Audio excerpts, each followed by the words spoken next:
I can't. One more. Okay.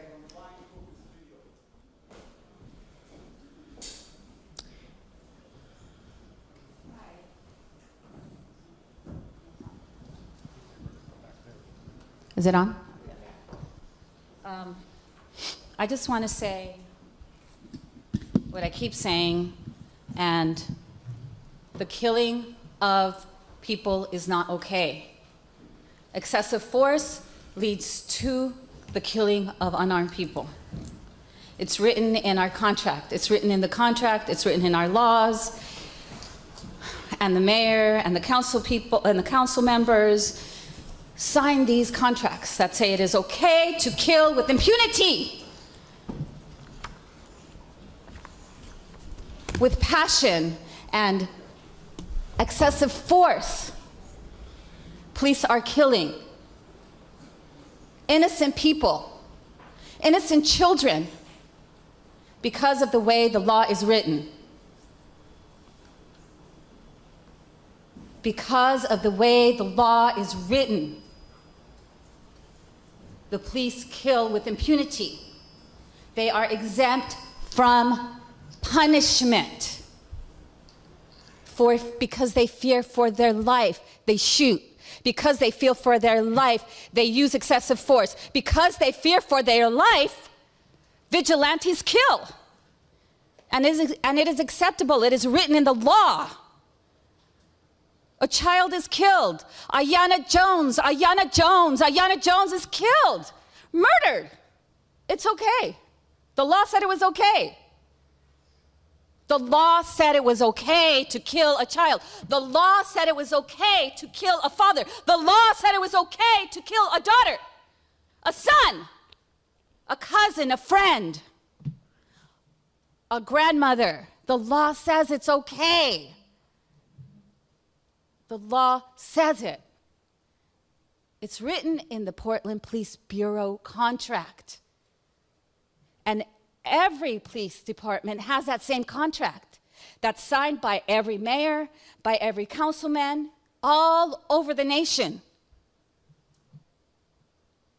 It's acceptable. The killing of unarmed citizens is acceptable in America.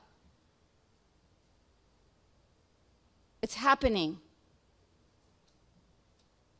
The killing of a child, Ayanna Jones, Tamir Rice. That's a trained reaction. Tamir Rice got killed. Somebody came out of the car, boom, shot him. And the department is questioning, yeah, it kind of looks like it's okay. No. It's a killing of a child. It's a killing of an unarmed citizen. Thank you. Thank you. And I saw another hand. Okay. So I wasn't going to say anything. Mic check, Would- mic check, mic check, mic check. I am Tamir Rice, and today's my 13th birthday. But unfortunately, I'm not going to be able to celebrate my 13th birthday because I've been murdered in Cleveland, Ohio, by an officer in a purple can with a gun. Ashe. Ashe. Every 28 hours. Every 28 hours. A black person in America is killed by police, armed security guards, or self-appointed vigilantes. A black person in America is killed by police, armed security guards, or self-appointed vigilantes. These are our brothers and sisters. These are our brothers and sisters. Today and every day we honor their lives. Today and every day we honor their lives. James Gerard Perez, 28, Portland, Oregon. Ashe. Darius Johnson, 26, Portland, Oregon. Ashe. Kendrick James, 21, Portland, Oregon. Ashe. Keaton Otis, 25, Portland, Oregon. Ashe. Aaron Campbell, 25, Portland, Oregon. Ashe. Dante J. Killer, 20, Portland, Oregon. Ashe. Gabriela Navarez, 22, Citrus Heights, California. Ashe. Taisha Janine Miller, 19, Riverside, California. Ashe. Pearlie Golden, 93, Hearn, Texas. Ashe. Catherine Johnson, 92, Atlanta, Georgia.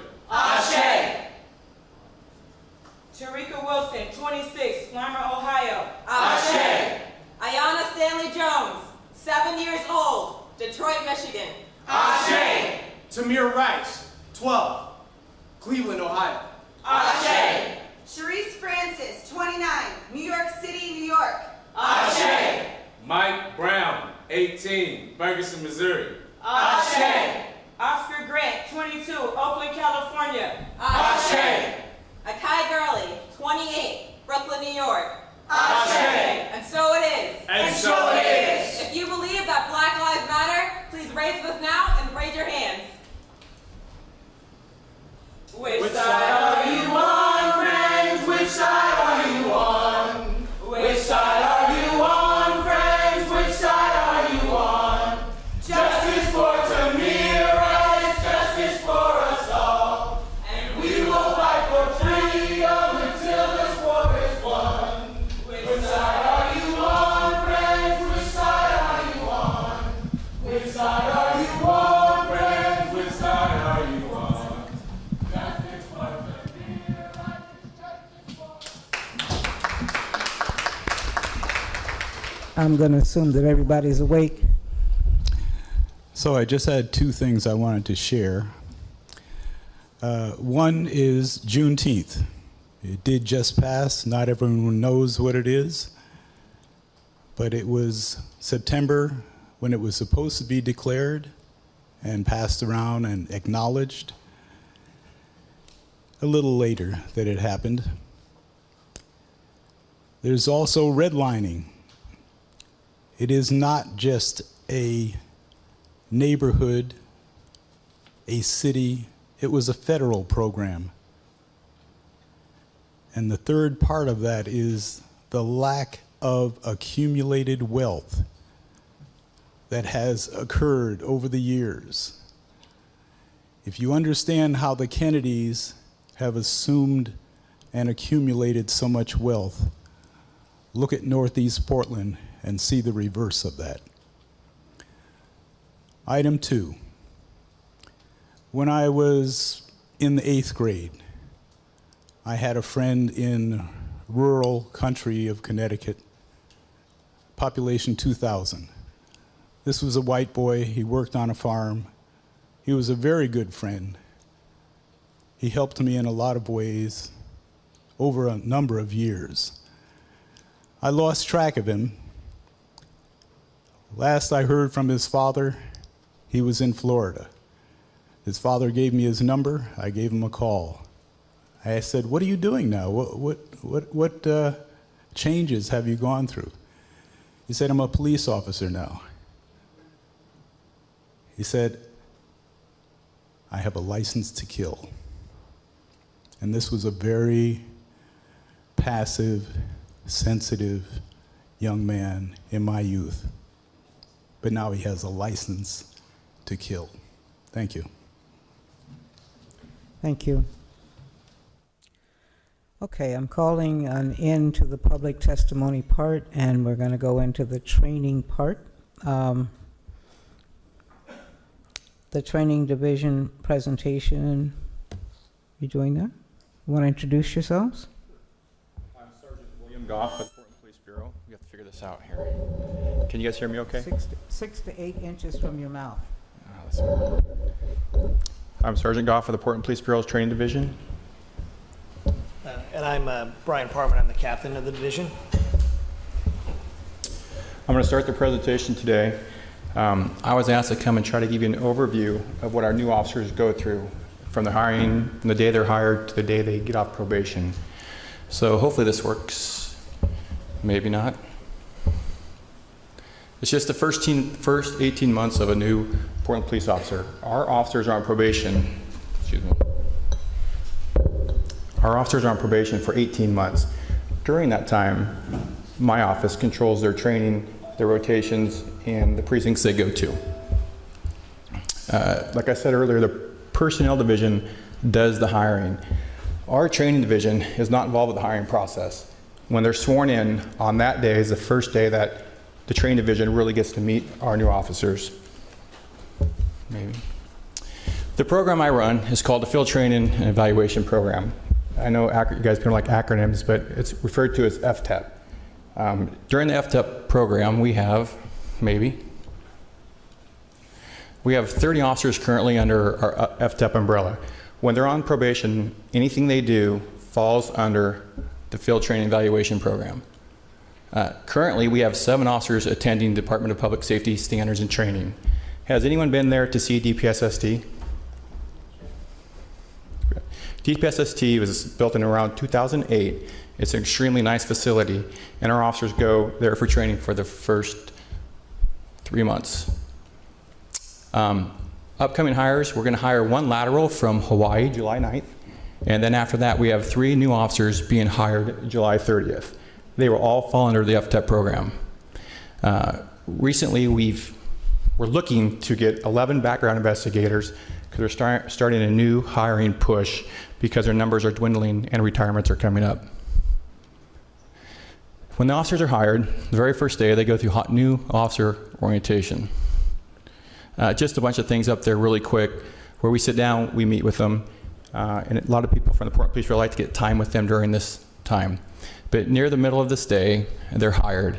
During the hiring ceremony, most of the families come.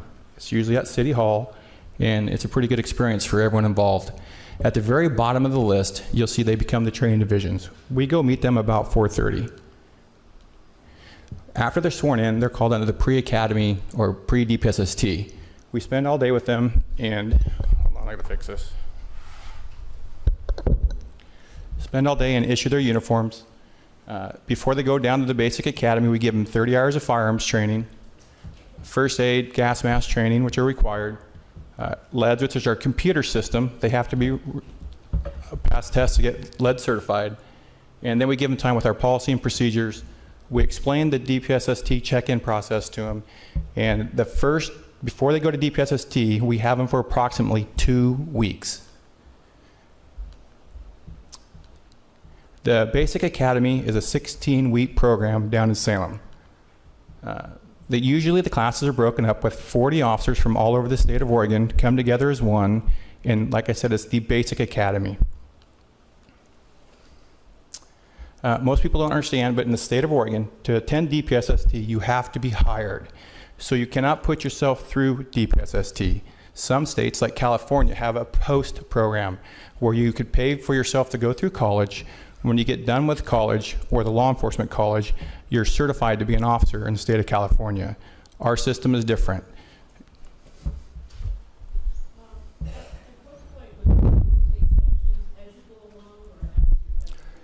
Whenever you like. So as they come up.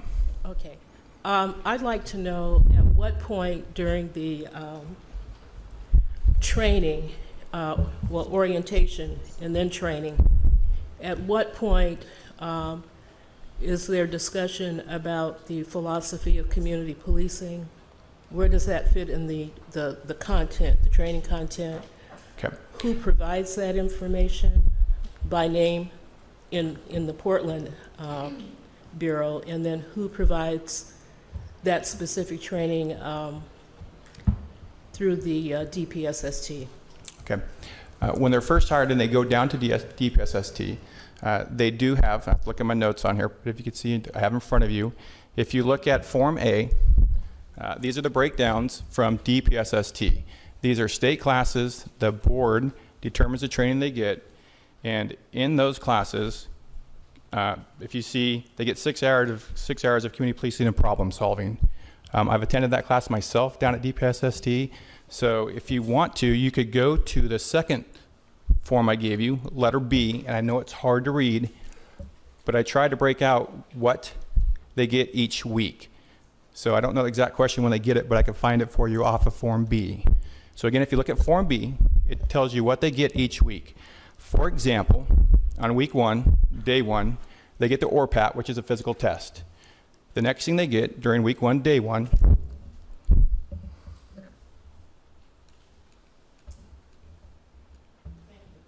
I was going to find the form for you. I have it up here.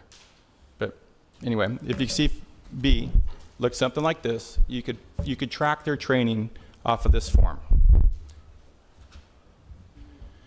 So as I was saying, if you have a question, again, just raise your hand. I apologize.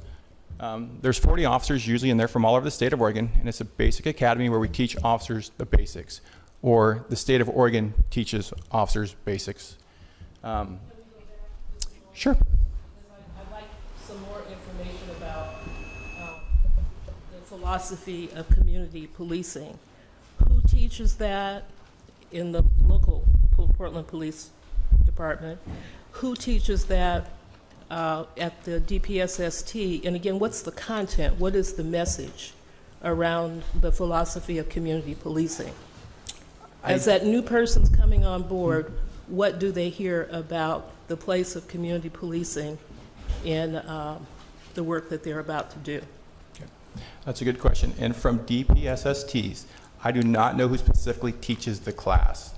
And if you're looking for the message, I'm going to have to struggle with that answer a little bit, but I don't know the exact message they get into what you're looking for, but it's taught by DPSST and DPSST staff.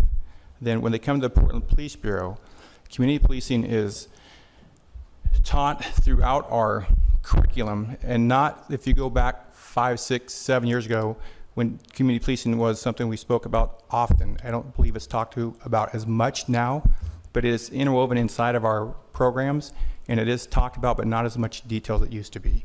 So when they get off of Advanced Academy, we're jumping ahead, they'll hit the street, they'll work the street for some time, then they come back to the Portland Police Bureau Training Division for a 12-week to 13-week academy where they learn some more stuff, more information about community policing and our philosophies.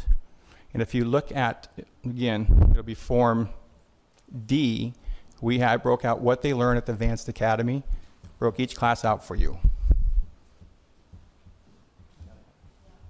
Just to follow up, it will help me and possibly others to better understand the overall training approach if I can get a better handle on how the philosophy of community policing is being communicated. Again, what is the specific message? How are we grooming, guiding, directing, telling the new officers how their expected work, their role, their behavior will fit within the philosophy of community policing. So, and maybe I'm also asking you to share what is your philosophy of community policing. That might help us get to the crux of it. A little easier for me to answer.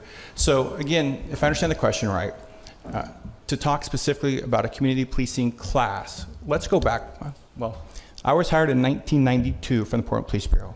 And from 1992 to approximately 2000, community policing terminology was used all the time. That has faded away some. I'm not saying we don't still practice it, but the terminology is not the same.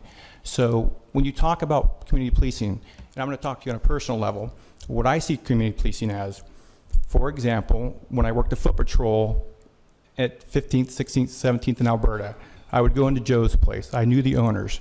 I knew techs. We called them techs. And so I spent time on the foot patrol. I also worked foot patrol in Old Town. During that time, I knew the business owners. I knew the people. I'm also the same person who would actually spend time talking to young gentlemen. I'd play basketball on duty with them. Yes, I'd play catch with the football. I'd go to community meetings, and I had a relationship with the kids I worked with. I knew the business owners, and I knew the people, I guess you'd say, in my district. I was attentive to their needs, and that's what I think community policing is. That's my philosophy. I get to know the people. Just go ahead. Yeah, I have a question as I'm reading through Form B here. And I noticed there are different classes like use of force, there's mental health courses, mental health classroom, cultural diversity awareness. Really, there's a variety of different classes here. And my question is there a way that I can read a description of what's incorporated in each of those courses? Like, for example, if I was curious about mental health, what really are the topics discussed in that mental health class? Do you have a more detailed course description that I could look over for each of these so that I could just get a better idea of what the training as a whole looks like? The best I can do for you right now is if you look at C, it's goals and objectives from DPSST. They give a brief course definition. I was able to get that for this meeting. So if you look at that, hopefully that answers it. It does not go in great detail, nor can I speak in great detail about what each course offers. That would be more of a curriculum question, and not that I'm not trying to give you your answer, but for me to try to get into detail about that, I don't think it'd do myself any justice. So there's a brief overview if you look at C, Form C, about what they learn. Okay, thank you. Any other questions on so far before I move on? All right, so again, this is an overview of what our officers' life is like for the first 18 months. And when they go down to the basic academy, they live basically in a dorm. They share a room. They have the ability to stay there. Portland Police Bureau does not require them to live at the basic academy. Most agencies do not. Oregon State Police just got rid of their requirement. Their recruits used to have to live at the police academy and work during the weekends. We allow our officers to go home, see their family, or if they do not have a place close, they can stay the night at DPSST.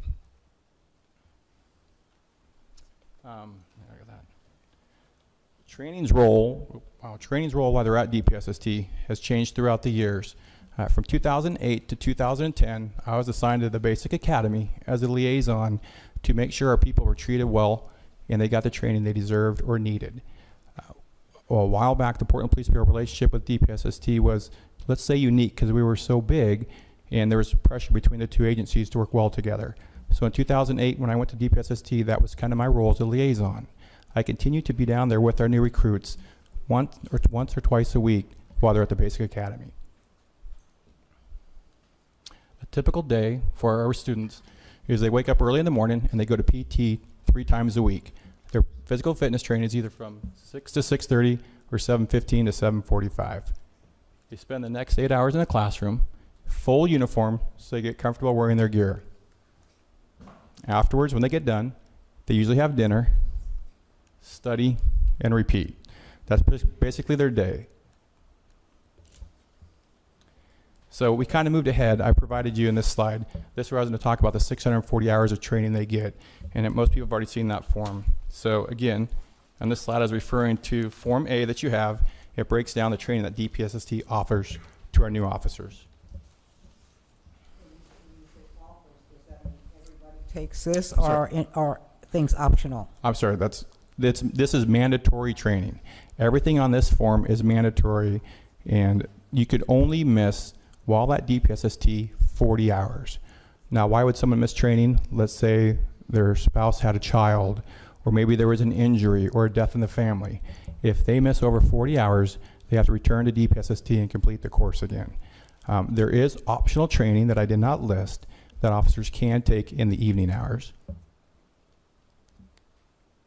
The 16-week breakdown that we already looked at, that's what I was looking for you. Again, if you look at this form, you can kind of figure out what they're doing each day.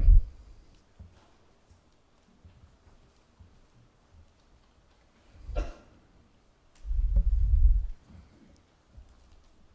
you click forward for me? We'll go.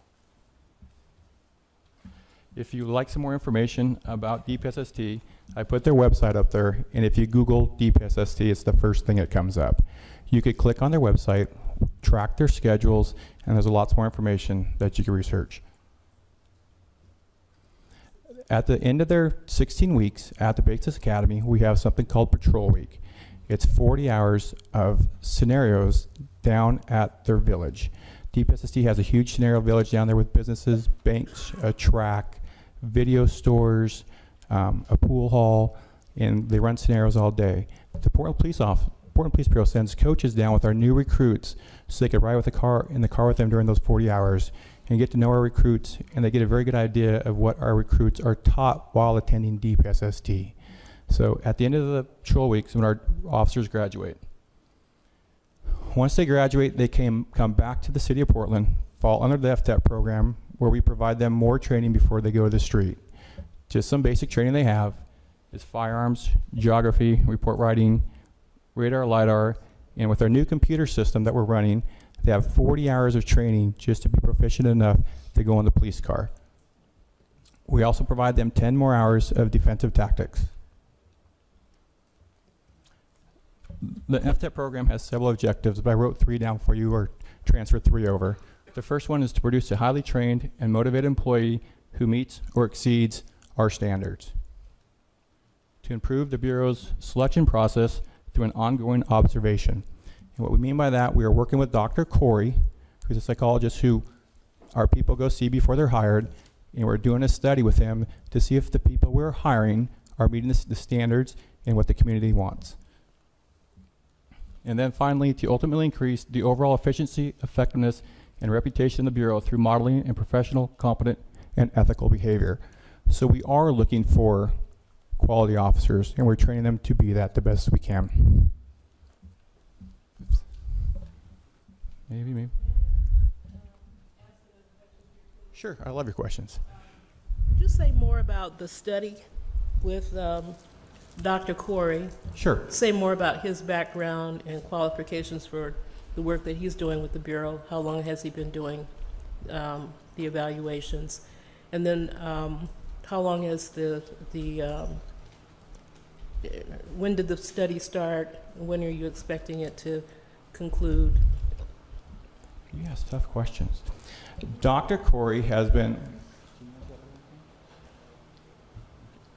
I'm not sure how long Dr. Corey has been doing our psychological background, but I know I've been in FTEP since 2008, and he's been doing it the entire time.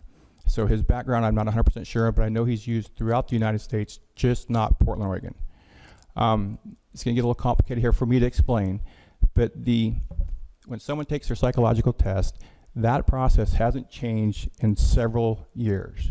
So in seeing that, we saw a need that we need to evaluate our employees and see how we are doing, how successful they are. Then we want to try to match their psychological background to try to hire the best employees we can. So every officer, once they get off probation, my team does an evaluation form. If someone leaves the Bureau because of whatever reason, we do an evaluation form. Agencies throughout the whole United States are giving this information to Dr. Corey and his assistant. They're crunching the numbers and trying to find a new psychological profile or improve the psychological profile that we've been using for years. Would you say more about the profile?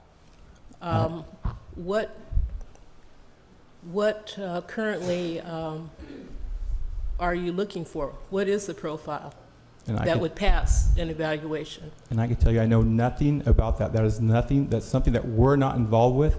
We just give the ratings, and his office does their profile. So I don't know where the profile sits. I don't know what they're looking for on the sheet of paper. And so we have very little to do with that. That's more of a medical background, and we do not have access to that, or I do not have access to that. So, but your office gives Dr. Corey some information to consider in his evaluation?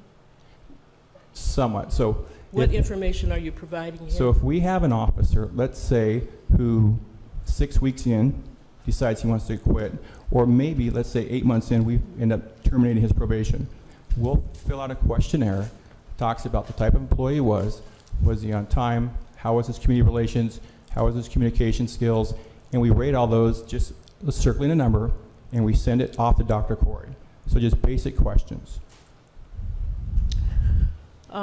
This is raising a lot of questions for me. I want to know, how in the evaluation they test for or look for bias, how anger issues are addressed.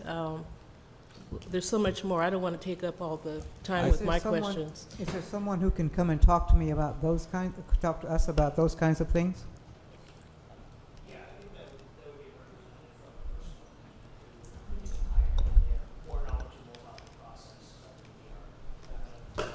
I'm going to look over at Captain Vince Elmore, who's going to answer some of these questions for me, I'm sure. Thank you. You touched on my question about biases, and that a lot of the tests were from the 1980s. Okay, but in looking at the process when I worked at personnel, they were looking at those biases and how we address that. But I think that the best person to talk to you about may be Vincent Woods, the new BHR director, and someone from Dr. Corey's office. And they can answer those questions completely for you. Okay? Okay, I have Philip had his hand up. Yeah, William. So your position, with your experience and taking that position and running with it, I'm just wondering, you had mentioned that you wanted to provide excellent or above standard service with a quality reputation and all of that, and that looks very impressive. But from your experience and in your position, I mean, can you tell me why we're here to help you improve? It seems like it's not matching, so I'm just trying to figure out your perspective as far as that goes. From my perspective, so I was hired in 1992, so from over 20 years of law enforcement, and in my opinion, the service and the approach of the officers has changed quite a bit. I know we're not perfect, but we're continuing to, in my opinion, improve. One of the things I can tell you we're improving is, would we have had this? We're not perfect. What's not perfect? Specifically, what's not perfect?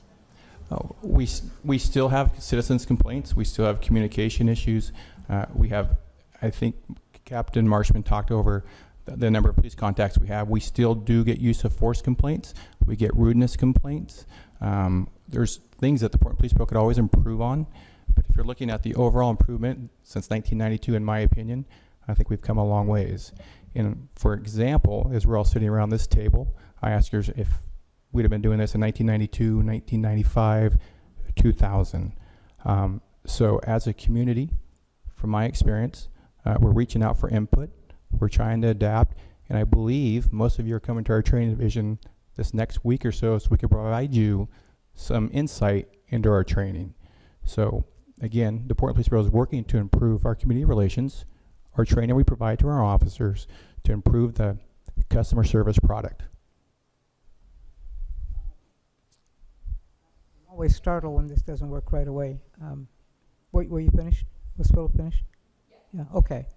It sounds like maybe the COAB would like to hear from somebody from the personnel division, somebody who can answer some of the questions that are on the more human side or the emotional side. Is that the case?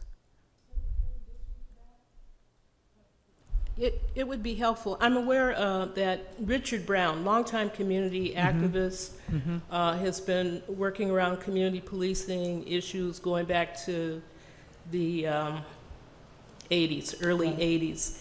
And he has served at least 2 terms on the statewide board of Department of Public Safety Standards and Training.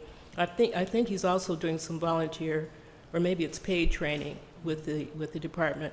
I would love to hear his perspective based on his 8 years of being deeply involved in the training piece at the state level, and then also would like to draw on his experience as it relates to the local picture, Portland Police Bureau.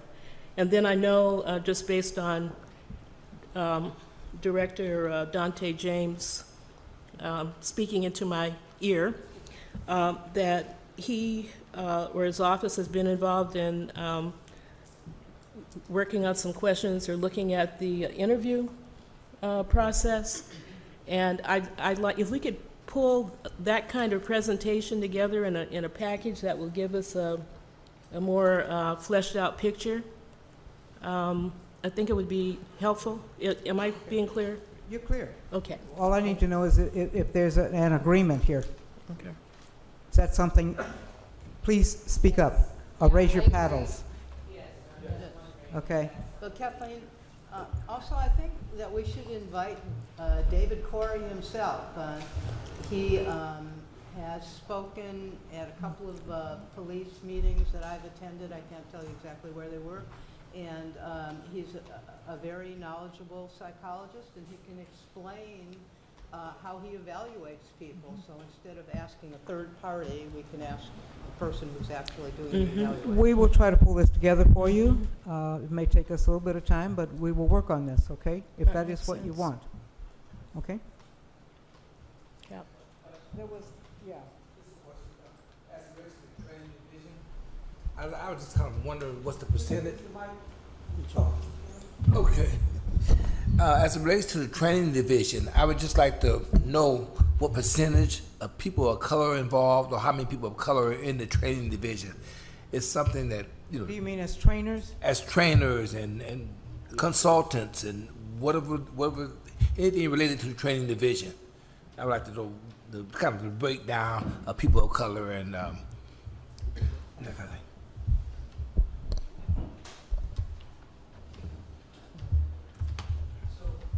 I'm sorry.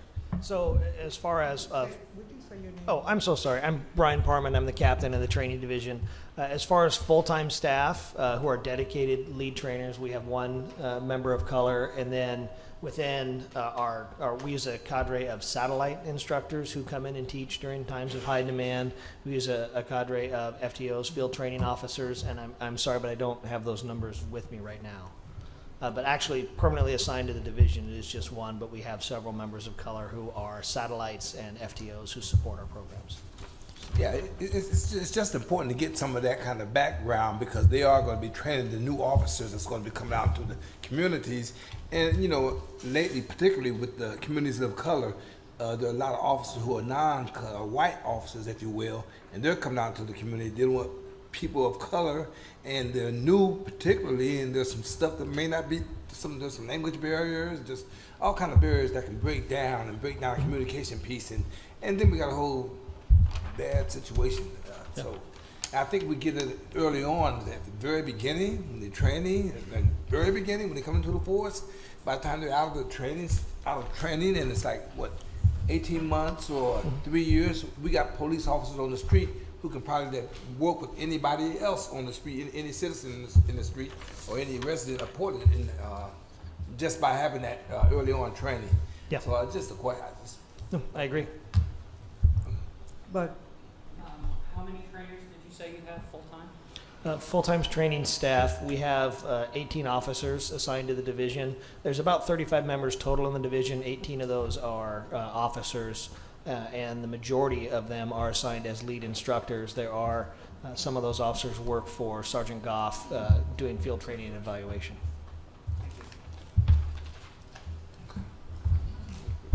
okay, you want to move on with this?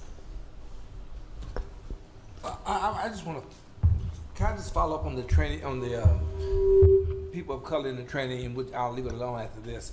But what are you doing to kind of look at this and say, hey, maybe we need to increase people of color in the training division. Maybe we need to increase certain areas. We need to make an increase or make some adjustments so we can have even a better policing all the way around. I mean, community and as well. But so just a thought. If you guys have kind of thought that through, or just thought. Yeah, I know. As far as our ongoing efforts, we are always trying to recruit new FTOs, new satellite instructors. There is, I think the work in the training division is some of the most rewarding work we do. As a result, I don't have a lot of turnover as far as permanently assigned staff, but we do have a fair amount of turnover in our coaches and our satellites, and we are always actively trying to recruit folks to come who we think represent the Bureau and can train our officers for the unique demands that exist here in Portland. Thanks.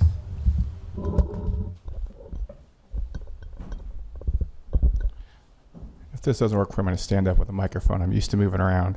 So again, I'm just giving you an overview of what our recruits go through and how our program works. So now I'm going to kind of explain what we do with our officers and how we evaluate their progress and their performance in the Portland Police Bureau. Again, I have 3 coordinators on my team, and each of them are assigned a major precinct.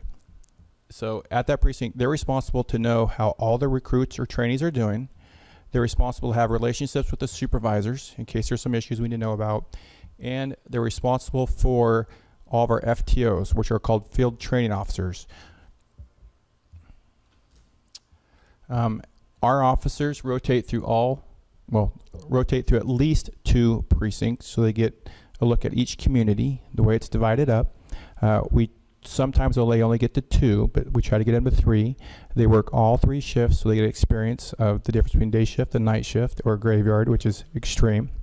And we try to give them 4 coaches, so we have 4 people having different sets of eyes on our recruits to make sure we're getting a fair evaluation of their performance. This is not working real well. Amy, can you help me? Our program is one of the longest in the nation. A lot of programs are 1 year. We go to 18 months. And during that time, our recruits spend at least 24 weeks in a car with an FTO. Smaller AGs do not have that luxury, and we do. Amy, you have to go. Right now, I have a total of 65 coaches in my program. If you look at the number from Central, it's only 7 because Central's promoted a lot of people and a lot of their coaches have gone to specialty units, which speaks well of Central. I have 22 at East, 24 at North, and 12 in the traffic division. Male, female, race, ethnicity, who are those officers? I did not bring those numbers for you. I apologize. We'll work on getting those for you, but I did not bring that information. I apologize for that.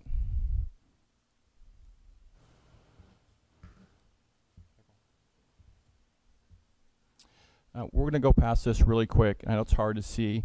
I just want to kind of give you the basic idea of the minimum requirements for our FTOs. And one is they have at least 3 years of experience, no disciplinary action that could be determined to the Bureau or detrimental to the Bureau, no document cases of poor judgment, just a bunch of things we're looking for quality employees. We want our coaches to be some of our best employees so they can model the behavior that our new officers are going to see. I have a question. Yes. For you. Remembering that the settlement agreement's focus is on mental health, and there are a lot of categories that fall under that, how is it that you do the training so that it covers the topic, the umbrella of mental health, and still include the groups that may fall within that category, racial, gender, age, ability? How do we cover all that in our training? Yeah, how do you put that together, or do you yet? So I'm going to do my best to answer this. So under the mental health umbrella under FTEP, it's important to know that the City of Portland has a behavioral health unit. One of your members on the board is a lieutenant of that group. And we call it BHU, has an advisory committee of people who help dictate the training we give our officers. That advisory committee in BHU is fully aware of the training that our officers get at DPSST. They're fully aware of the training we give them. So if there's changes in our curriculum, the BHU, the Behavioral Health Unit, are the one who advises the Portland Police Bureau on our training of people with mental disabilities. Does that answer your question? Almost, but that's okay. What's the next part? Well, the part was how, given that mental health can involve people from different cultures, different languages, is there a way that you incorporate that diversity within the training for mental health around managing or working with community members who may have mental health issues? Tasha, can I call on you? So I'll take this one. And at some point in time, it'd be nice to actually get to come in and present to the committee too. I won't do it. I'll actually bring some of my folks because they're very good at what they do. So you're asking about how we do mental health with all the other things that come underneath, whether it's race, whether it's sexual orientation, whether it's sex, whether it's religion, et cetera, et cetera. So that's a challenge to do in a training environment. And actually the advisory committee is looking at that particular piece at the moment of crisis. So if it's not about providers, if it's not about follow-up, if it's not about aftercare, if it's at the moment of crisis, the question back to individuals that are in that group is what makes a difference. So what makes a difference in the moment of crisis if you're a different race or a different sex or a different sexual orientation? And I've asked the question, and I've asked it of many different people because I've gotten your question from several different people. And so when we get to some consensus about what that impact looks like and can develop training around it, we're definitely going there. But the question needs to be answered from outside the police bureau. What does that look like? So that's kind of where that's at in process a little bit. So I would say, do we have anything that fits that bill right now? Aside from the overall training that comes about how you treat people, it is not just about how you treat any one kind of person, whether it's mental health tied with any one of those other different categories, if that makes sense. Thank you. You bet. Thank you, Tasha. So again, going through how our recruit system works, our FTEP program, our officers rotate through 5 different phases. The very first phase is our entry phase, where the goal is for them to sit in the car and watch and learn, because our FTOs are supposed to model the behavior we want our recruits to follow. And that's a 4-week cycle phase. The next one is phase 1, and it's a building block process. So we just don't throw someone in the car and say, drive, go find this address and arrest someone. We start just like building a house or a brick wall. We start with a solid base foundation and continue to build up to where that officer is rolling in the car by themselves. So if you look at when we get to phase 4, our FTOs wear a uniform for 3 weeks. After 3 weeks, our FTOs are in plain clothes, and our recruit officer or training officer is supposed to handle every single call without any assistance. Now, we instruct our FTOs, if our recruit is making a major mistake that could be detrimental to somebody, his health, their health, or the city of Portland, our FTOs are supposed to step in. But otherwise, we let our recruits handle those calls, and they may make mistakes, but they have to make mistakes to learn. So they go through this whole entire process, and near the end, after when they pass this, they become phase 5 or solo. And what that means is they're riding in a car by themselves, and hopefully the public can't tell the difference, but sometimes you can. And we ask our FTOs not to be coaches so much as mentors. We want our recruits to be able to go out there, work the street, and if they have a question, to call their FTO, and hopefully their FTO can answer it. But we're not evaluating them every single. Well, we'll get about that in a second. Go to Captain Elmore. What kind of checks and balances do you have in the system? Your first bullet point talks about entry phase 4 weeks, FTO models of behavior. What things do we have in place to check whether that FTO is modeling the correct behavior? That's a good question. So there's a couple checks and balances we have. The easiest one is when a recruit leaves an FTO, they have to write an evaluation. And what we use to have them write the evaluation is if they don't get their evaluations in, they don't get to go phase 5. And they all want to go phase 5 and roll in the car. So we take all that information from the recruits and we keep it, we evaluate it. Now, we know, or I know, that sometimes FTOs are going to get bad evaluations. If we see a pattern or something that I think we need to go talk to, I will go talk to the FTO. Let's say they're rude or demeaning to the trainee. That's not our program. We don't run it that way. So if I get that in an evaluation, I'll go meet with the FTO and we'll discuss it. Also, we have the relationships with the precincts and the precinct sergeants. If we have an officer or an FTO who's not meeting the standard of the precinct, so if a precinct calls me and says, hey, Coach Smith is not taking their calls, they're not coming to work on time, or they just have a bad attitude, we have the ability to suspend them. And we do that. So that's the checks and balances. We have the precinct help us watch our FTOs. We have the ability to read their evaluations that they write, check their work product, and we have the information coming back from the recruits when they leave that FTO. Is that good? Go ahead, Philip. Regarding training for the FTOs and the new officers. So when they're given a bad evaluation, is there some sort of improvement process? Or I'm curious, what is the process after they've received a bad evaluation? What does that look like?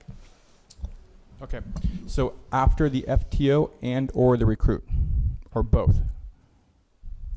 I guess both, but focusing mainly on the FTO. Okay, so the easier one is the recruit. They get a weekly evaluation. When I first took over the program, they were getting daily evaluations, but we decided, the command staff and myself and my team, that I was too much was being placed on documenting stuff and not enough on teaching or mentoring. So we reduced some of that stress of doing evals every single week. So if a recruit gets on their Friday, they should meet with their coach. If it's good or bad, they have a discussion, and they come back the following week and have the opportunity to improve on that. If we have a trainee who is struggling, let's say, for example, geography. Believe it or not, in the city of Portland, geography is what I call the snowball that causes our recruits some of the biggest problems. Because if they can't get from point A to point B, they get stressed. So as they get stressed, they start to make some poor decisions, and everything else seems to kind of roll out of control. So if we have a recruit who's struggling with geography, we have a couple different tools we teach our FTOs to give to the recruits. One of them is simply called narrative driving, where you announce where you're going to go, you plan the route out before you leave, and it helps our recruits find it. We go in reverse from the call. So let's say we start at 82 in Division, and we have to go to 82 in Flavel. Some officers have a problem with that. So after they drive from 82 in Division, we have them drive back to 82 in Flavel. So we have little tools to help with our recruits to improve their performance. And the performance is rated. You have to pass each phase to go on to the next phase. So let's say we have a recruit who's in phase 2 or phase 3 and they struggle. You just don't get a pass. If you have several bad evaluations and the FTO says, hey, let's say it's myself, Willie Goff should not move on, my program, go and sit down and have a meeting with the FTO and the recruit officer, and we talk about their issues. We try to improve it. We make a plan for them to improve. So that, let's say 2 weeks later, Willie Goff still hasn't been able to meet the standard, we'll go back and meet with them. And during the meeting, we ask pointed questions like, is there something we are missing? What do you need from us? Do you have a positive relationship with your FTO? One of the things about our programs, we try not to hide anything from our recruits or FTO. We try to be open. There's no secrets among us in our program because we want everyone to learn. Now, if the FTO is struggling, majority of the time, I think almost every time, I go and meet with them. And hopefully I have a good enough relationship with the FTOs to say, hey, we have some concerns. Here are our concerns. We have the ability to put FTOs on, to suspend them, decertify them. So hopefully that's enough checks and balances to work with everybody. Philip, did I get your question? Definitely. Thank awesome. you. Thank you. So as we're moving on, we're phase 5. They're solo. Our FTOs are mentoring them. And the next stop is traffic division. Our phase 5 officers typically go to traffic for 4 weeks in a car by themselves, where they work on DUIs and crash investigations. Sometimes that gets reduced to 2 weeks if we have problems with their schedule, which is complicated, and we're running out of time. They'll do a 2-week traffic rotation. So we kind of missed over this, so I want to go back. Along with the basic academy and the hours they get, before any recruit could go to phase 4, so by the end of phase 3, they go back to called the Advanced Academy. The Advanced Academy is put on by the Portland Police Bureau at our training facility. Amy, can you go for me? Next one. Next, just go. All right. The basic academy is 12 weeks long, which is approximately 480 hours. 99% or all of our instructors should be Portland instructors. Every once in a while we have an outside instructor come in, but not very often. And that's where our staff, our full-time staff, our satellite instructors get to spend time with our recruits. I jokingly say that we teach them the Portland way, and that's not supposed to be a bad thing, but at the basic academy, it's basic. The advanced is simply it's advanced. We give them more training and a little bit different training than they can receive at the basic academy. With our new training facility, life is much easier on us. We used to have to try to find, hunt, and rent property to train on, which is very difficult. By having the training facility, we're all in one building. They have a dedicated classroom. We have 2 ranges. And so someone asked earlier what we're doing to try to improve our training. The training facility, I can't tell you how big a difference that makes to our staff to have that building and the ability to have the classrooms and the supplies we need to provide quality training to our officers. So they come back before they go phase 4 to the Advanced Academy. Go ahead next, please. So I kind of got ahead of myself, but someone asked me about checks and balances, and this is where you talk a little bit about our recruit evaluation form. We document observed performance. If you look at one of the handouts I gave you, so it's handout E, it says Field Training Evaluation Program. On that are our 35 standard evaluations. Now, these standard evaluation guidelines came from other programs that were court tested, that when we document behavior or performance, that there's, well, not science, there's other cases behind these SEGs. So every officer or FTO, when they fill out an evaluation, they look at these 35 standard evaluation guidelines. Take a second, cruise through there. I hit this a little bit. We changed our evaluations to weekly, unless you're a phase 5. And if you're a phase 5 employee, we do bi-weekly evaluations on you. Good. Just go all the way through for me. So we have, one more. So we have, this is our rating scale. We're not always going to observe everything on this list. Sometimes we just don't see it. So it's just not observed. If an FTO writes down 1, which is unacceptable, another window pops up and they have to explain why it was unacceptable. The same with number 2. They have to describe why improvement is needed. And my direction to our FTOs is explain what you are doing to help overcome that deficiency. So Philip asked me a little bit earlier how we do that. So if, let's say someone was a recruit, couldn't find a location. In that evaluation, the FTO has to document what they're doing to help our recruit improve. You just can't say they weren't good enough and leave it. You have to, again, help them improve. If you get a 3, improvement observed, that's awesome. And if you get a 4, it's an acceptable standard. We go on from there. Someone asked us before I got here to talk about the retention rate a little bit. So pulling our numbers from January 1, 2010 through 20th of 2015, we hired 131 officers, and 20 have left during probation. Now, of those 20, 5 of them just decided the job wasn't for them, just up and left. We recently hired someone, put them through our pre-academy training I described, met with them Thursday. They had Friday off and they were supposed to report to the academy on Sunday. The recruit called me Thursday night and said this job wasn't for them. We've had that a couple times. So some people decide that they want a different career before they even get off probation. So the other 15 were terminated or resigned under pressure from the Portland Police Bureau. So I guess our retention rate is about 85%. Sure.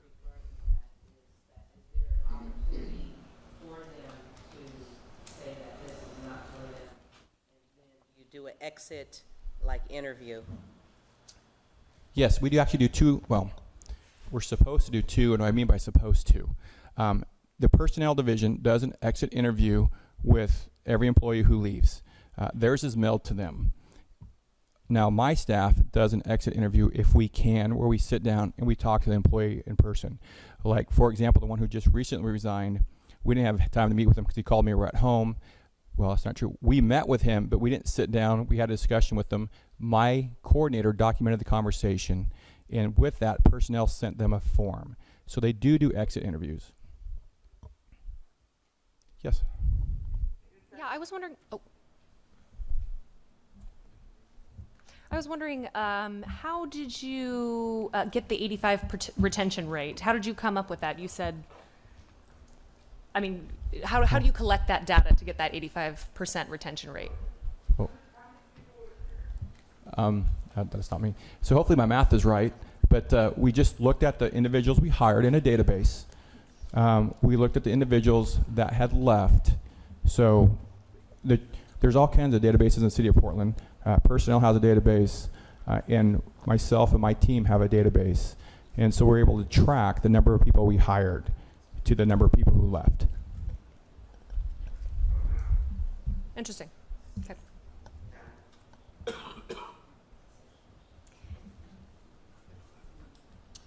So, I apologize, I scared everyone. So after they've completed all of this training, all the basic academy, the advanced academy, all phases up to phase 5, in 18 months of probation, on that day they're off probation, we mail them a letter, congratulate them, and then they become tenured officers. Captain Parman is now going to talk to you a little bit about our tenured officer program. Thanks. Is there any questions before I give it up? Okay, so all of that we've just discussed, that only takes an employee to the end of their probationary period with the Portland Police Bureau. So as I tell recruits soon after they're hired, when I meet with them, excuse me, when you join the Portland Police Bureau, your relationship with the training division lasts as long as your career. Once the training division meets you, you will see us at least, on an annual basis throughout the course of your career, regardless of how long you stay. And so as far as ongoing maintenance training, if you want to do the next slide, please. Is the clicker working or is it dead? So DPSST, which is our state licensing agency, they mandate that we provide at least 84 hours of training in a 3-year cycle. The way that is broken out is on an annual basis. Our agency has to provide at least 8 hours of training related to use of force. So that would be 24 in a 3-year period, and then an additional 60 hours. DPSST prescribes the number of hours that we need to train to maintain state certification. They do not prescribe or mandate courses outside of that requirement that we have 8 hours of content around use of force. And so the Police Bureau routinely provides training that meets and or exceeds that standard. That's okay.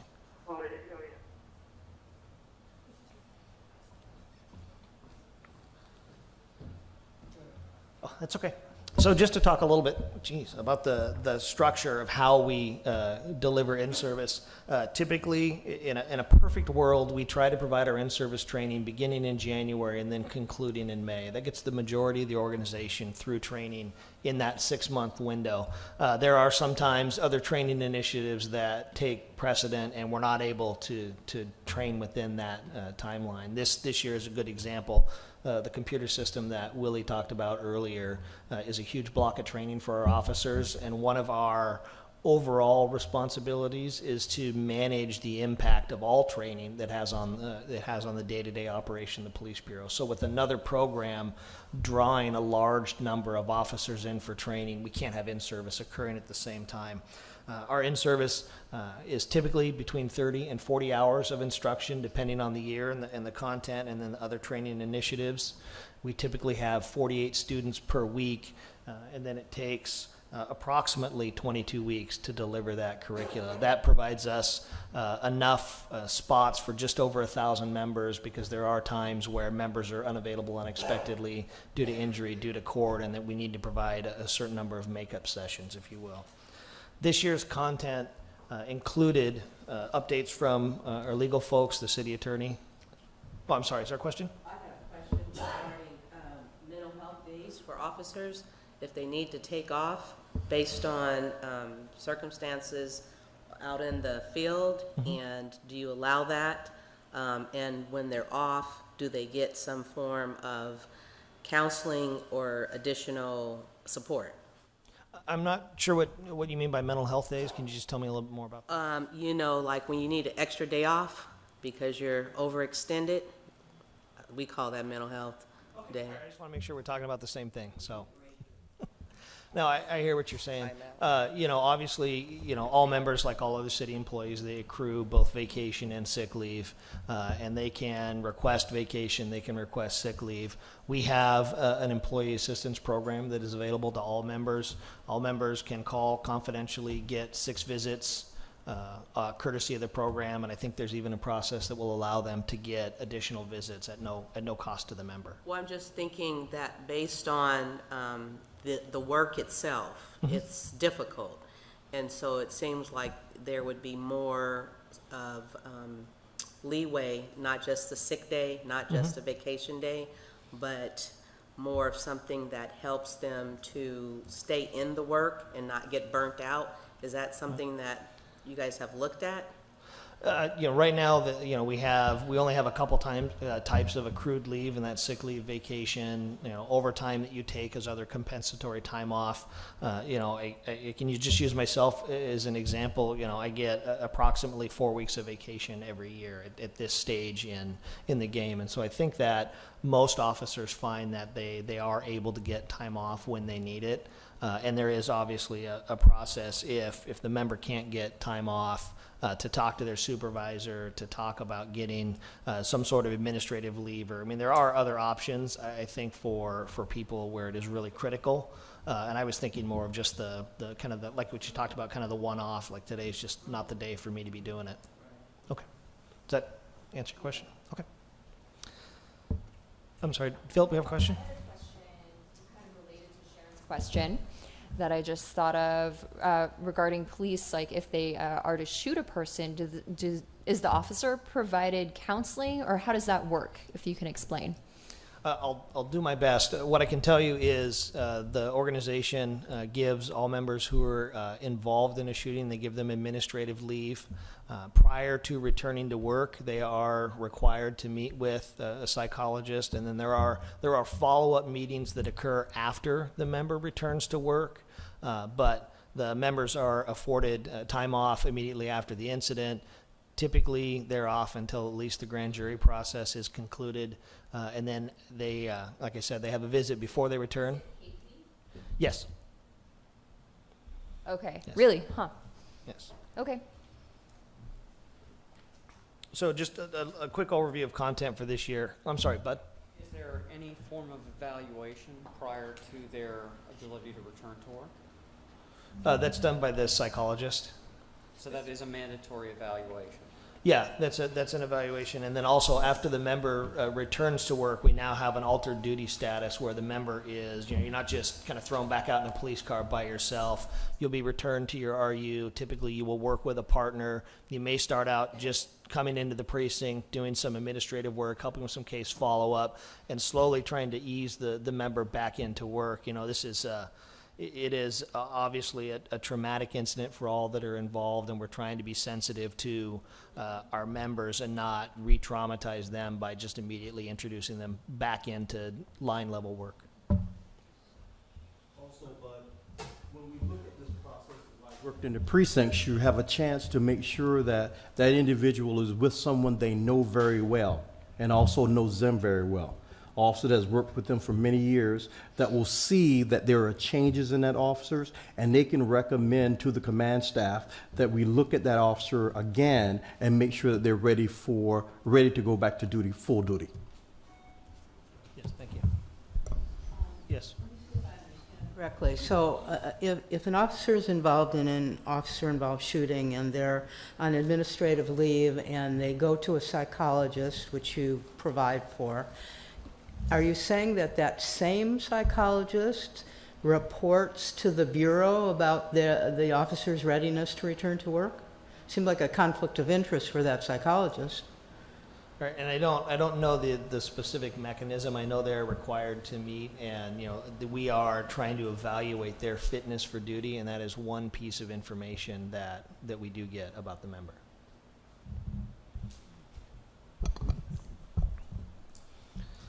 Just really quickly there in the content, a lot of the content is designed to maintain perishable skills for our members. I did want to highlight one program, and I apologize for the acronym. That's the tech training. That's Tactical Emergency Casualty Care. That's a new program that the Police Bureau has developed back after the active shooter incident at Clackamas Town Center. We convened with local training representatives and talked about active shooter response and realized that one of the primary needs that police officers end up fulfilling in an active shooter event, once the shooting has stopped, is the identification, treatment, and movement of people who've been injured during the attack. And so this is a program that supplements the tourniquet training that we provided back in 2012 and provides our members with more advanced battlefield, for lack of a better word, type skills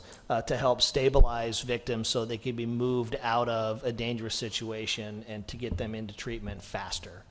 So that program is, for this year, it's 4 hours of lecture with practical exercises, and then we have scenarios that reinforce these procedures. So let's talk a little bit about how do we get here, and it was at the bottom of the last page. We do an annual needs assessment. Under the agreement, paragraph 79, we have formalized our needs assessment process. You can go on to thank you, Amy.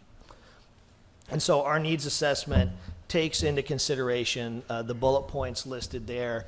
What we did, 2014 was our first formalized needs assessment within the training division, and a lot of our time that first year was spent identifying the data source that would help us get at these bullet points. So if, for example, we talk about trends and hazards that officers are encountering, we looked at our own work injury claims, we surveyed our members, we tried to identify a data source that would help us get at some of these issues and get at the underlying causes to see if there is a training need, a training gap, a training deficiency that exists so that we can address them for the membership. You can go on to the next if you thank you. I have a question. Yes. Can you describe the input that you received from the community around this most recent needs assessment, trying to get a feel for your community partners? Right. We have a training advisory council that's made up of volunteer community members. We have been meeting with them since the council was formed. We provide them briefings on the training that we have. I meet monthly with their steering committee. We also take, as we talked about earlier, we take guidance from the behavioral health unit and their advisory committee as well. And so our initial effort was focused on other community group or other advisory groups that had been established and were able to provide us feedback. And we're looking to expand that collection of data, and I would certainly love the help of this group to help us reach deeper and make a better connection to garner more feedback about our programs. What have you heard from the existing training advisory committee around the needs assessment? A lot of what we've done in the first year was really giving them an overview of how we're going about collecting our data. As you know from being in this room, there is a steep learning curve here in the Police Bureau, and so the majority of that first year while the needs assessment was going on, we spent our time explaining to them what the process was, and so their ability to provide feedback was, I don't want to say limited, but it wasn't structured in a way I think that ultimately will meet our needs long term. But given the learning curve, they weren't in a position to offer a lot around the needs assessment. They were still getting to try to understand training. So then is it accurate to say that as of today, that training advisory committee is still being developed? No, I don't know that it's still being developed. I just think there's a substantial learning curve. And so, they recently went from having quarterly meetings now to having bi-monthly meetings. I think they have realized they need to meet more often. And we are working to improve the flow of information. This year in 2015, we're in a much better position. At our next meeting, we'll be providing them an overview of the needs assessment, talking about what we've learned, what we think we want to respond to, taking their input on the responses we've come up with. And so I think we're certainly in a better place this year than we were last year. Please name the members of the training advisory unit. If it's in a document that you've given us, just point me to it and I'll. I'm sorry, it's not in a document, but I'd be happy to get that list of names for you. And who chairs the training advisory committee? Bruno Abici is the chair of the Training Advisory Council. Okay. I had a follow-up question. Yes, ma'am. So as far as the assessment, do you do it from a proactive stance as well, as far as like tracking trends of what's going on at large, and asking the community as well, so that you're out in front, you're anticipating things, and then how do you assess that to work with other stakeholders and community partners so the response is not reactionary? And I think you highlighted the rub in all this. You know, we are trying to get a point that we are more proactive, that we are identifying trends, that we are, and that's why I think a lot of these particular points exist within the agreement, because they are potential benchmarks of emerging trends. And that you're absolutely right. I agree that, you know, the best training that is provided is training not in reaction to something that is already gone wrong, but hopefully in preparation to avoid future incidents. And, you know, while we can always learn from things that didn't go well, we're trying to build a metric that will hopefully, to some extent, for lack of a better word, predict where these emerging trends are, because that's really where we want to try to structure this infusion of training to shore up where we think there's a gap starting to form between the training that members are receiving, their ability to perform it in the field, and then whether or not those actions comport with the Bureau's overall organizational goals. And I think that community feedback is a huge piece of that. So how would the community policing, and I forget your name, then the blue. William. Going back to the community policing program, that seemed like that would be an organic way to track that and be more proactive. Is that still the community policing program? You said it's not really being talked about or used, or has it changed to something else? I think that, I don't know if I can speak for you or you want, okay. I think that our response has evolved to meet the changing landscape. You know, while we certainly, you know, like Willie said, I'm sorry, he's just Willie to me, William. So, like he said, you know, we may not have core content where we label it as community policing, but we talk about community engagement, we talk about procedural justice, we talk about building police legitimacy, which I think are the underpinnings of community policing.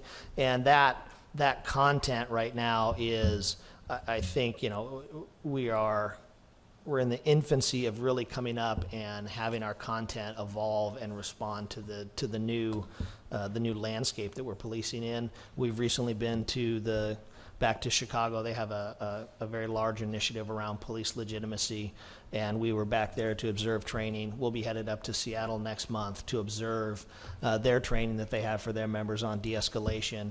So we continue to work on those types of things, and I think that is, given everything that we've seen, that is one of those emerging gaps, that clearly there's a gap between what the organization wants and how the community perceives that, and we're looking to shore that up. And so one last question, just to follow up.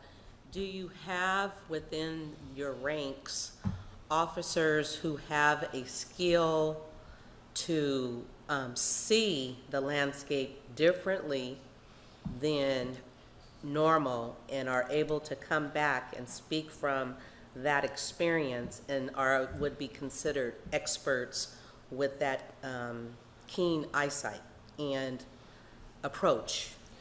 Yeah, I definitely think that there are members who are doing it well above the organization's expectations, and I think that as we frame this curricula out, it is important that we develop a core of instructors who have internal credibility in messaging, because I think that's critical. We've had other communication initiatives in the past that have been taught by officers. You know, the curriculums have been developed with the help of the training division, what we have brought in what we would refer to as a subject matter expert in the area of communication. And so as we frame out new curricula related to police legitimacy, related to procedural justice, we would start developing new subject matter experts who would teach on our behalf.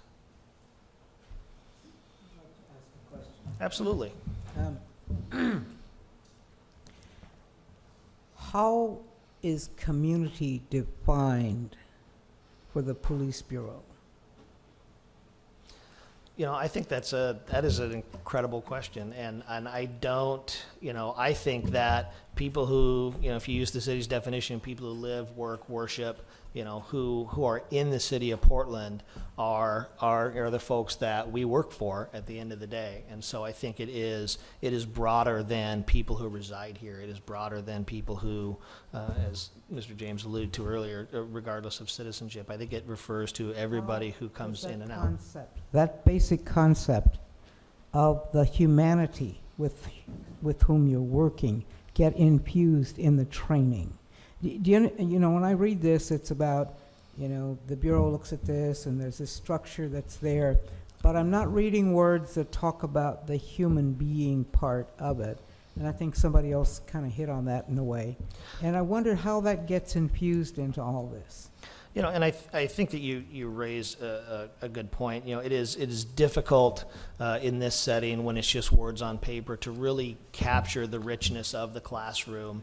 And I think that we'll move on here in a minute and talk about the upcoming training. And I think that will provide a much better window into how the training division functions, because you all will get the ability over the course of the next several months to interact directly with my staff. And those are the people who teach on my behalf, and they are the ones who interject their personal experiences into the training to provide the context that is so important to police officers. You know, we never, you know, think we'll just read the rule book and then go to work. I mean, there's a lot that this organization needs from folks, and so we use my training staff, and then we use our field training officers also to monitor and mentor folks to model that appropriate behavior.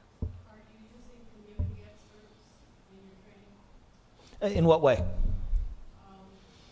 Cultural sensitivity, awareness, cultural competency, diffusing hostile situations. On the idea of cultural competency, we used an outside instructor as part of the Advanced Academy and had someone come in and provide that instruction. We're currently reframing that curricula. We've been working with El Weatheroy, who is helping us frame out a program that would begin in the Advanced Academy and then actually be sustained over a course of several years for our officers. I mean, these are very complex issues. None of these classes are considered just, you know, one and done, that you'll get trained once and then you'll just know it. We're really working on a comprehensive program that will carry officers through those first 2 to 5, maybe even 10 years, and then still have ongoing maintenance beyond that. You know, one of the things that we try to figure out, and Willie touched on it earlier, now that we have a dedicated facility, we have the ability to think more strategically in the way that we provide training, so that we can chart out curricula that may carry us through 2 to 5 years, that we again have a building block approach, that, you know, year 1 block 1, year 2 block 2, and so on and so forth. So we are working with and I'm sorry, I've drifted a little bit, I apologize, but we're working with El Weatheroy to identify community stakeholders and folks who can help us frame out that curricula. It would be helpful to see a list of community experts that you have worked with in the past. Okay. By topic or content area. And then going back to Philip's earlier request, the more that you've shared, the more important it is, I think, for us to look at the lesson plans in the different training areas. And is there a notebook or a document that contains the lesson plans for the Advanced Academy? The Advanced Academy is approximately 150 courses, so it is a fair number. It's not. I mean, I would love to tell you it's as simple as just there's just a binder. But yeah, the curricula does exist. And the hours, the training hours that we're currently training to, the total number, what is that number and where does it fit within national standards? And when you, just so I can be clear, when you're talking about training hours, are you talking about the training hours that occurred during the probationary period or as the ongoing maintenance? Overall, what currently is the national standard for training hours? I don't have that answer. We haven't done much research. You know, we look to our state licensing agency who mandates the number of training hours, and we provide training that exceeds that number.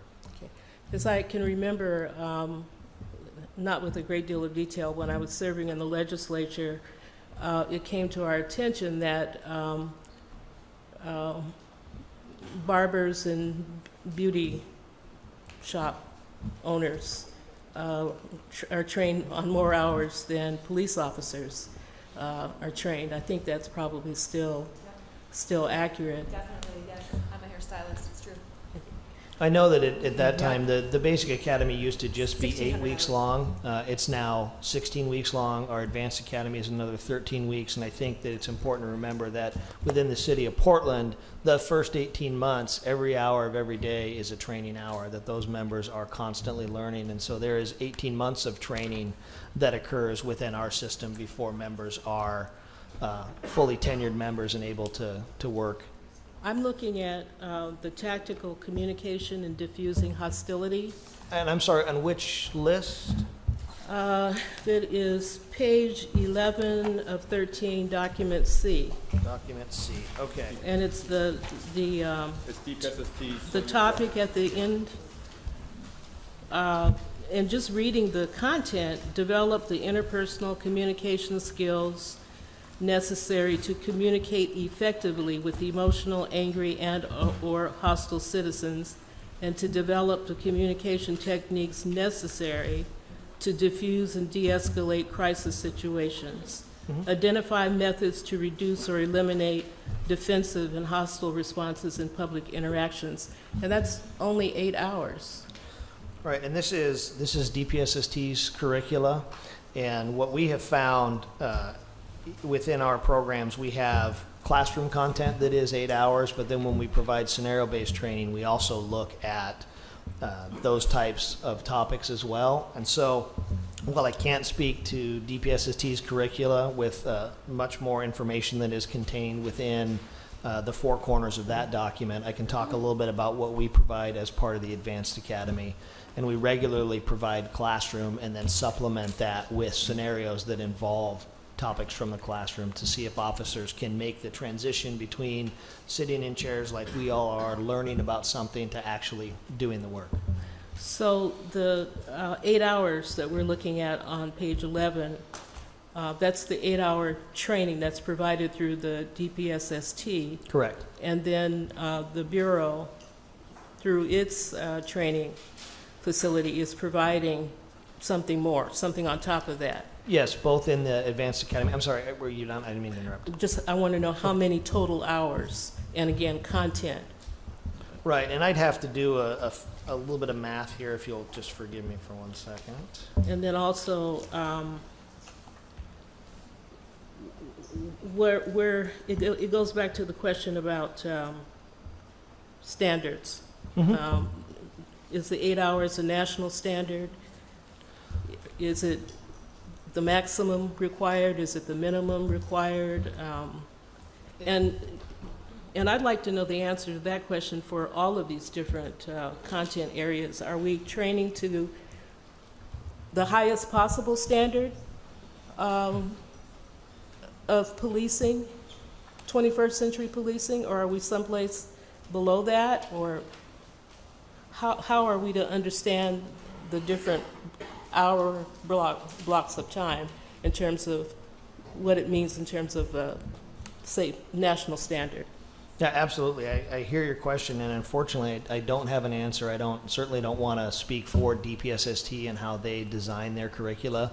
They have their own process for designing the state curricula. I think they just recently, maybe 2 years ago, went through and updated all their curricula. But as far as how DPSST settled on those numbers, I really can't speak to that. I apologize. Okay, so we don't know right now if we are training to the highest possible standard or not. We're just doing some training. Yes, and this is provided the State Academy, and I don't know that within these topics that there are national standards. We can talk about what other agencies provide their members as it relates, but it's difficult in many ways to make a true apples to apples comparison. You know, what we might call tactical communication, another department might actually refer to as something differently. So it's very difficult to measure content, even between departments. I'll confess that right now the heat is really starting to get to me. But I'm right there with you. But I want to better understand, on this one area, the tactical communication and diffusing hostility. Are we training to best practices? Is that a conversation that's even taking place? And I guess I'm also going to follow up and say, why don't you know? Why don't you know where we are in terms of national standards? I'm just surprised at your response. Well, no, and frankly. I think that it's difficult, like I said, to measure. We have tried within the Training Advisory Council to come up like what is the national standard when it comes to use of force when making an arrest. And in researching all over the country, we found every department defines use of force a little bit differently. So it's very difficult to measure our rate against someone else's rate. And so for all this curricula, regardless of what's provided at the state level, I can tell you what the Portland Police Bureau is doing.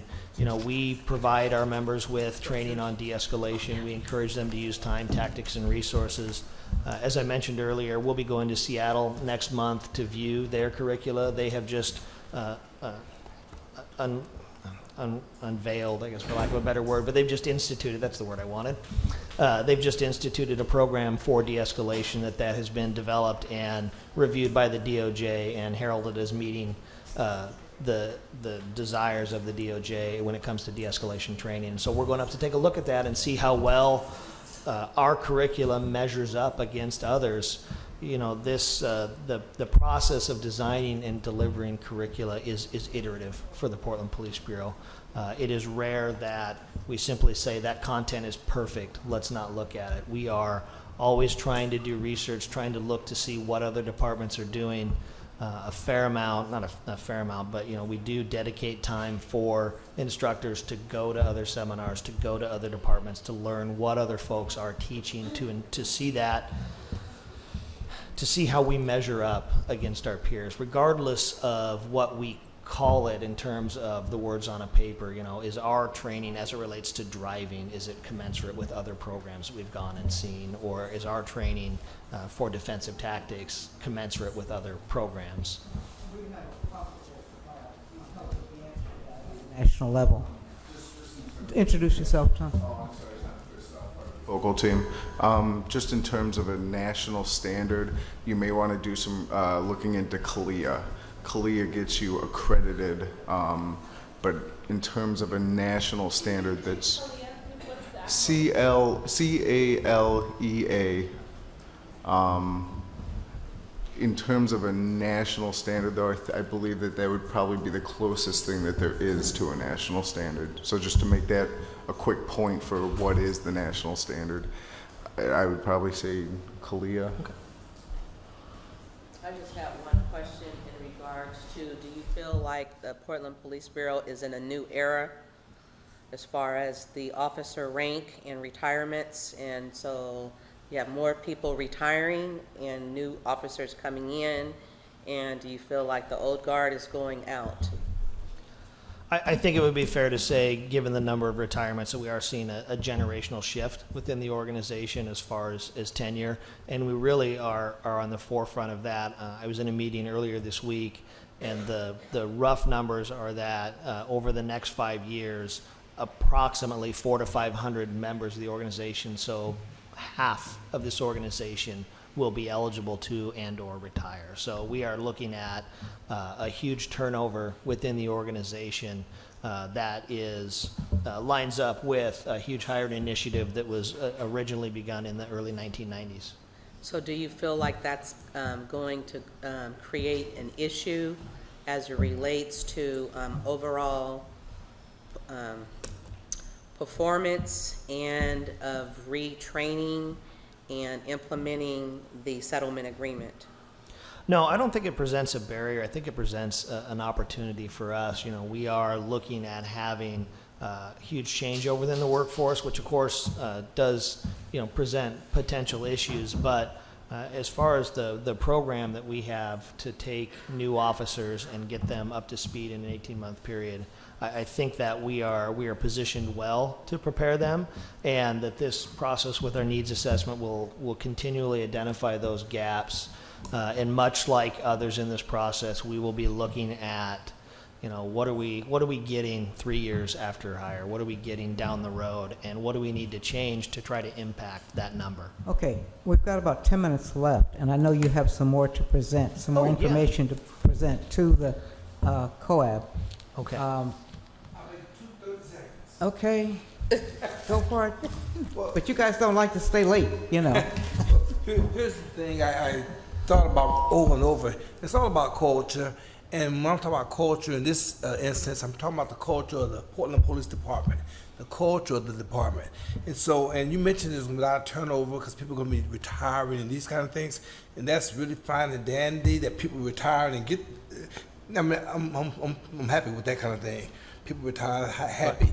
But the deal is, culturally, the culture is something that I see in my mind that needs to be changed, needs to be worked on, it needs to be worked through. Because if you bring a 22-year-old, 25-year-old into the Portland Police Department, and particularly if there's a culture of, maybe if you will, for lack of a better term or just being real graphic, shoot first and ask questions later, you bring him into that culture, or her into that culture, the same thing will continue to perpetuate itself for the next 25 years, and right. So on and so on. So we'll be still having some of the same problems, if not worse.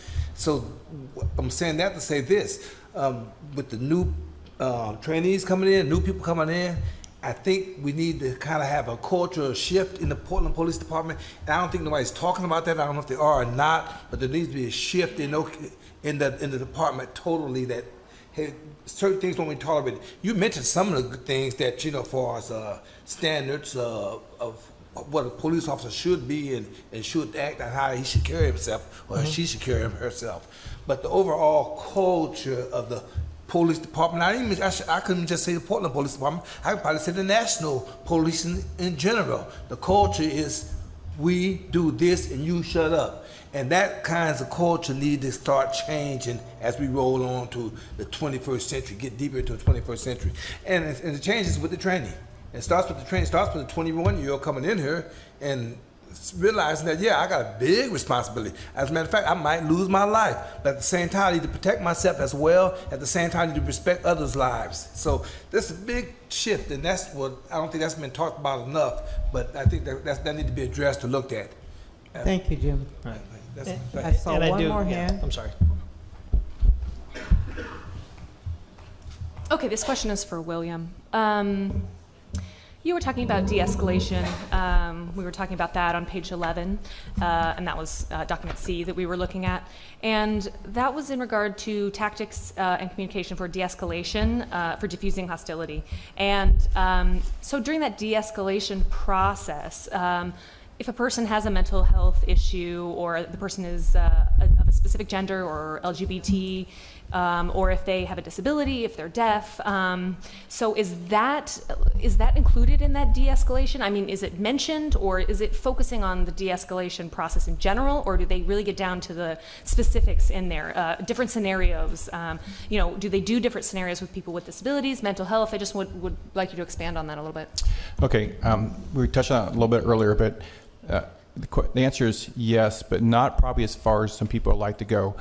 Before I came here the other day, I asked our patrol tactics officers, how many scenarios do our recruits get in Advanced Academy that deal with people in emotional or mental health crisis?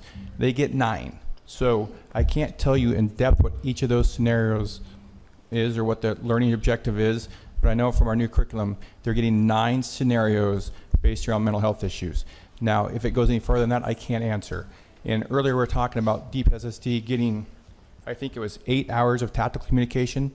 From being down there and watching the scenarios, they may get 8 hours in the classroom, but almost a lot of the scenarios are de-escalation.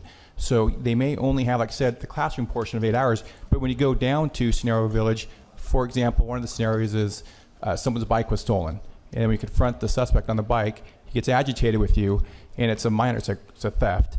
So how much force are you going to use? How are you going to calm the person down? So a lot of the scenarios down there have these issues woven into them, so they're consistently getting the ability to practice their trade and de-escalate.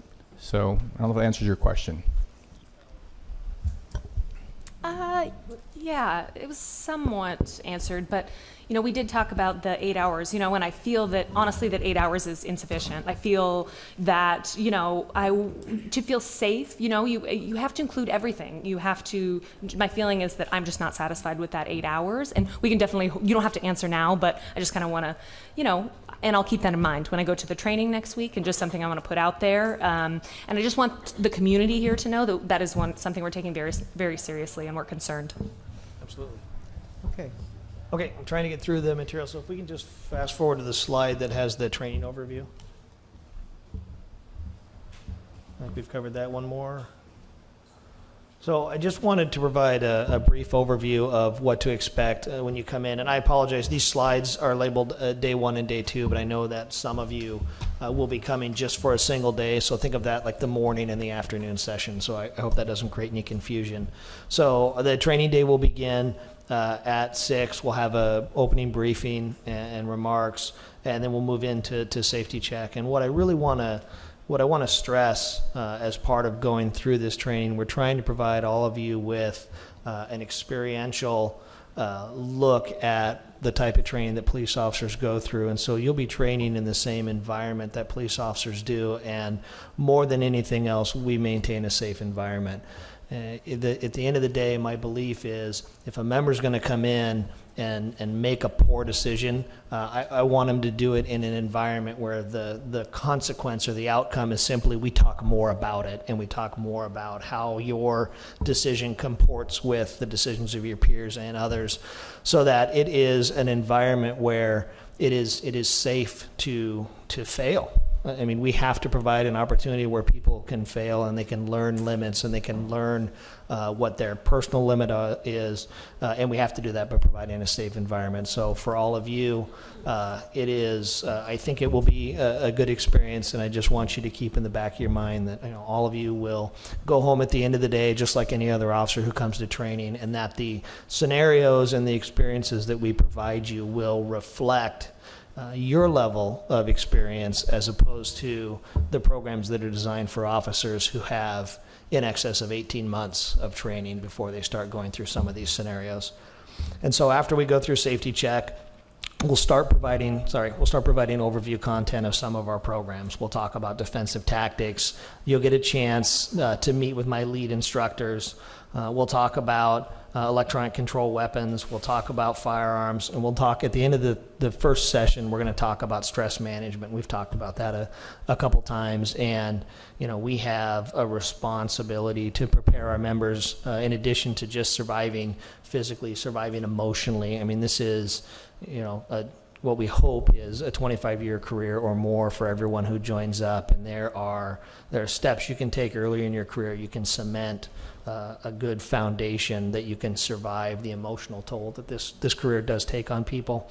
And then we'll move to the second session for some of those. For some of you, it will be after lunch. We will, of course, feed you, so you won't have to go hungry all day.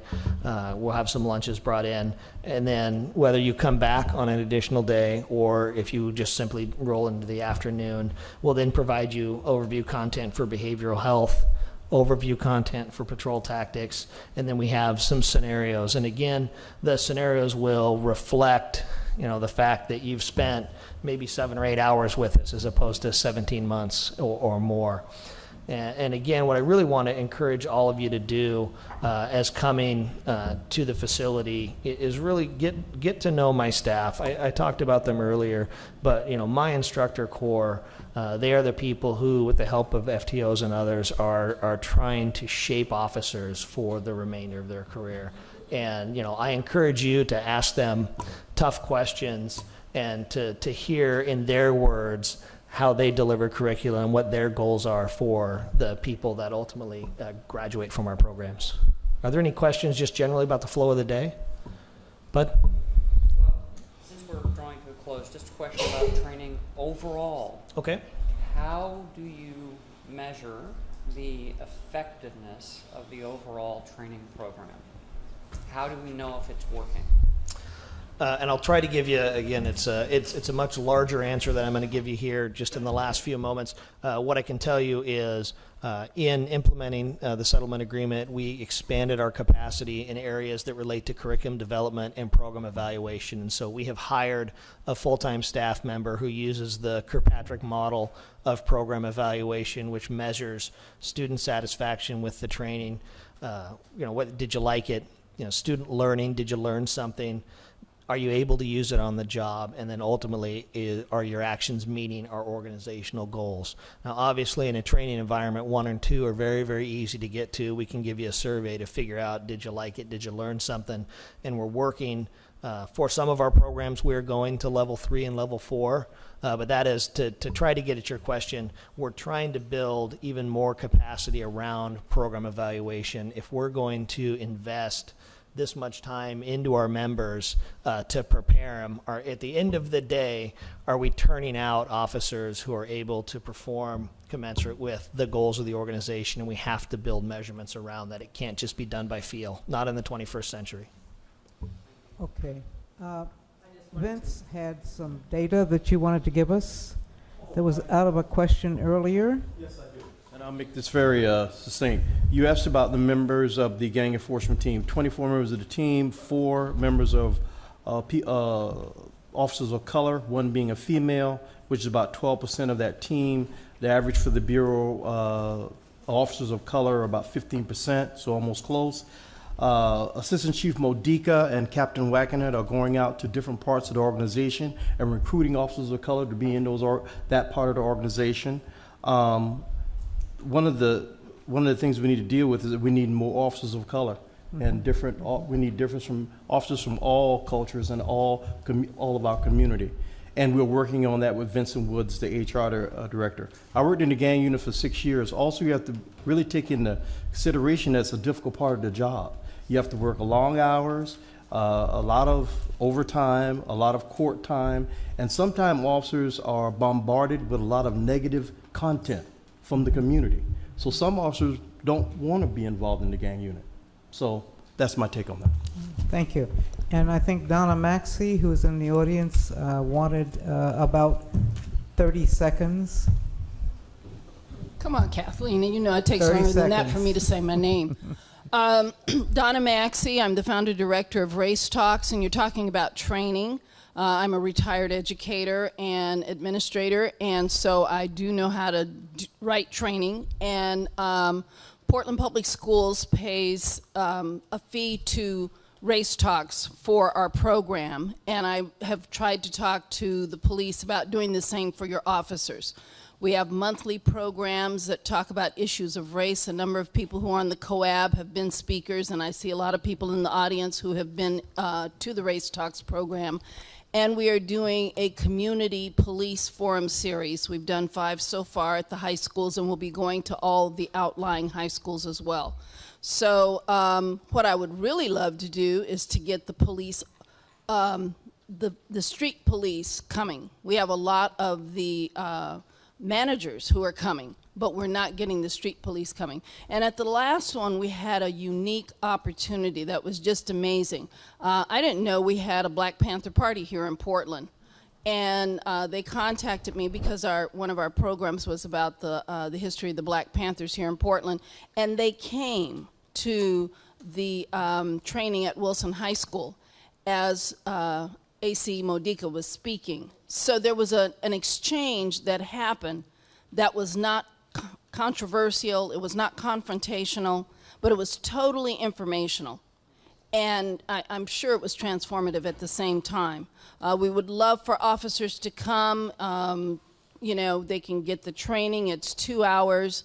The community police forums are 3 hours. And Chief O'Day has spoken, as well as AC Modica and AC Krebs. So this is a way for officers to get to hear about multicultural issues. It's not just about the I'm African American, but it's about all cultures. And also for them to get to talk to the community and hear what the community has to say. Okay. So Donna, would love for you to come. Thank you very we've much. run over time. Okay, I'm thank done. you. Can I get a motion for adjournment here, or is there some wrap-up piece that needs to happen now? Because I know I'll get punished if I go too much longer. Comment was that when I think about the being a police officer, it feels like and it seems like it should be more organic, because it says to serve and protect.